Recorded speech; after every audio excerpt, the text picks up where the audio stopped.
I'm Kristen Stakelin. I am the medical director of the Barnstable Brown Diabetes Center. I'm Dr. John Folks, and I'm the director of the Barnstable Brown Diabetes Center. Well, I think some national recognition is always a nice thing to have, because simply it suggests that somebody else outside yourself has had the opportunity to kind of look at what you do and how well you do it. And so I think when you get basically a blue ribbon from an outside group that tells you that you're doing things well, and that if you can continue to do things well, you'll do better, not only in rankings, but hopefully improve what you're able to deliver to patients.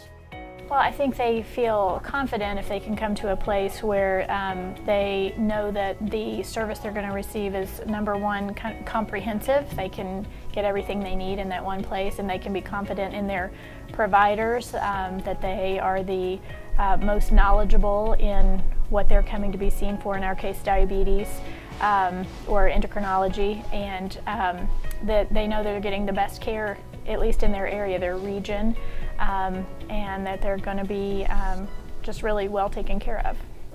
When we talk about diabetes, many times we just sort of lump it all together, right? So there are actually a couple of different forms of diabetes, at least. Now, some people say there may be 6 or 7 different types of diabetes, but typically we still think of diabetes as being type 1 diabetes, which is an autoimmune disorder, which many times starts in childhood and is initially diagnosed, but we do know that it's diagnosed more frequently now in younger adults and even middle-aged people. And then type 2, which many times is related to lifestyle, obesity, and genetics. And so we also, that's probably the bigger component. Most people believe that's about 90 to 95% of all diabetes that's diagnosed and cared for. So in Kentucky, we really struggle with both forms. We here, I think, see a lot of patients with type 1 diabetes, and the reason is because that's very complex care all around insulin.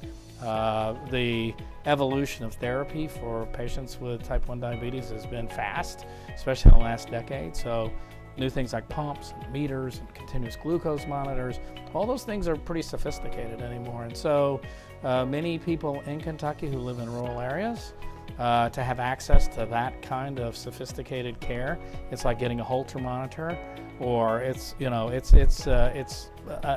level up in care.